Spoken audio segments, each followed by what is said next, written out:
Hey everybody, this is Owen with Overtake, and today I wanted to show off a neat little product we just released. It is the Overtake Clutch Delay Valve Delete for the 06 Plus, WRX, and STI.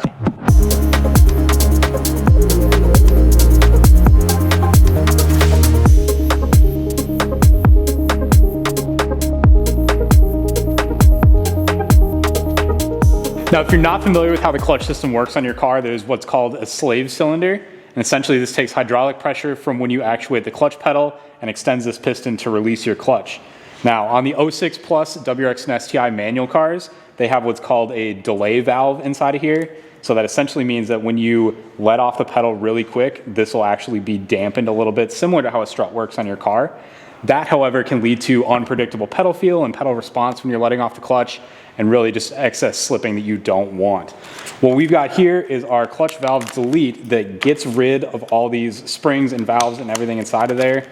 Just replaces it with a solid piece of billet aluminum. As you can see, no springs, no anything like that, just seals right inside of here. Now, before we get started on the install here on our 2022 WRX, I just wanted to say that you are going to lose a little bit of fluid, so you're going to have to bleed it out after you're done. Most Subarus use a .3 brake fluid for the clutch, so it's super easy to find at your local auto parts store, just a few bucks. But getting going on the install here, we need to remove our top mount intercooler. In the case of this VB WRX, it's just a few 12mm bolts and a couple clamps. So really simple, get those taken off.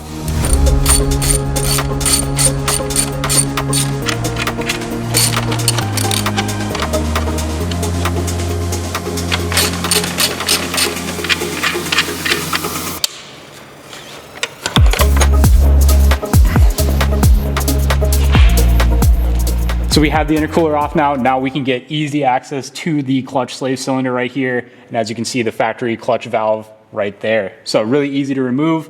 The one thing is these are a 24 mil hex from the factory, which is a little bit of an uncommon size here in the States. There are 24 mil sockets, but if you also have a 15/16 inch wrench, it's the same size, and these are a lot easier to find, or you can just use an adjustable. So what I'm gonna do here is throw a rag underneath just to catch any fluid that drips out, just like that, and then I can crack this off of here.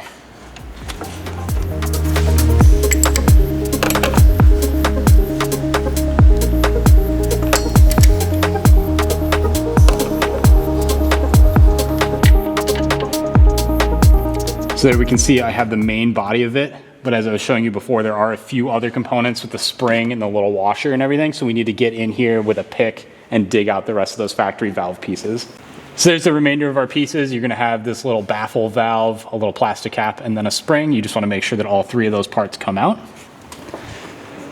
And now we are ready to install our Overtake clutch delay valve delete. One thing you'll note is in our kit, we do include this little plastic spacer. Most vehicles aren't going to use that, but you can find out if yours does need it by just lining up the Overtake delay valve with the factory one and kind of looking at this shoulder here.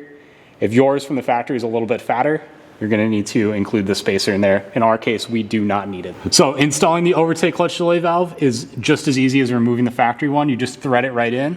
You will notice that ours does have that same 24 mil hex on the outside, but we did actually put a 10mm Allen on the inside as well. It can just give you variability for tools if you ever need to take this off in the future. A little bit easier to find those. Thread it in like that.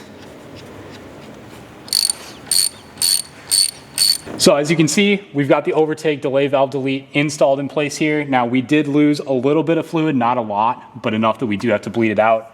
Bleeding these is way easier than bleeding your brakes. I know it can sound scary. It's actually super simple. What we recommend is just taking a little bit of line like this, pop it onto the bleeder on your slave cylinder, and then because most of these Subarus utilize the brake reservoir for both the clutch and the brakes, you can pop your cap off of there, remove this little screen from down inside of here, and then tuck the other end of your hose just deep down inside there. Now you may want to add just a dribble of fluid here, and then what you'll want to do is just come down here with an 8mm wrench and just crack the bleeder a little bit. And then what we can do is, because this is a fully closed system, I went in there and just by hand actuated the pedal about 20 times or so, Now I can go back here and close up the bleeder valve. With that bleeder valve closed, you can go back inside of the car and with your foot actuate the clutch pedal, make sure it feels normal. If it doesn't, you have to bleed it out a little bit more. But I think we're all good here, so I can start putting everything back together. I'm gonna start by removing my bleeder hose here, putting the screen back into my brake reservoir along with the cap. And then I can pull out my rag, making sure I've got everything cleaned up. And then I can just throw the top mount intercooler back on and go for a drive. As you can see, it's a very, very simple install, only gonna take you about 20 to 25 minutes, but it makes a huge difference in the drivability. I guess I'll get into the background here a little bit. We have had one of these on this car for about 6 months now, testing it out, and I had to put it back to the stock valve to get ready for this video. Just the unpredictability of the pedal response is really frustrating when you're leaving a stoplight or on a hill or anything like that. So throwing one of these on is a really easy way to just get more comfortable in your car. So if you are interested in picking up an Overtake clutch delay valve delete, they are available on our website now. The link will be in the description to grab one for your WRX or STI. If you like what you're seeing here, make sure to follow along at Overtake USA on all socials, and we'll see you in the next one. Thank you.